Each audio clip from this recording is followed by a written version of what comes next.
20 वर्षाच्या सियाकडून केतनची हत्या ही प्रेमासाठी झाली की घराची इज्जत पद प्रतिष्ठा टिकवण्यासाठी झाली हा प्रश्न शिल्लक राहतोच.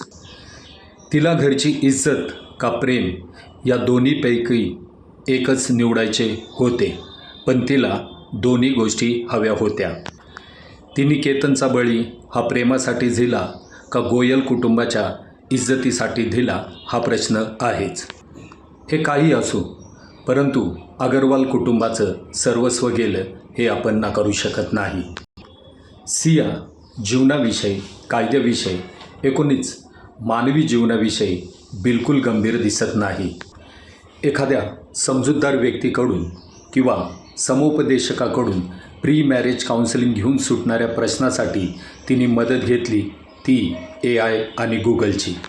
आणि ह्या मदतीमुळं जे नाही व्हायचं तेच घडलं. ज्या कारणासाठी तिने आर्टिफिशियल इंटेलिजंट AI आणि गुगलकडनं मदत घेतली, घडलं मात्र त्याच्या उलटच. खानदानीची इज्जती मातीत मिळाली आणि तिचं प्रेमी तिला मिळू शकलं नाही. तसंच एक निष्पाप तरुणाचाही जीव याच्यामध्ये गेला.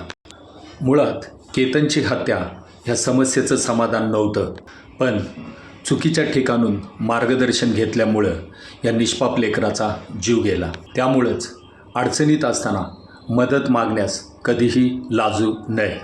योग्य व्यक्तीकडून, योग्य समुपदेशकाकडून मदत घ्यावी, जेणेकरून असे अपराध घडणार नाहीत.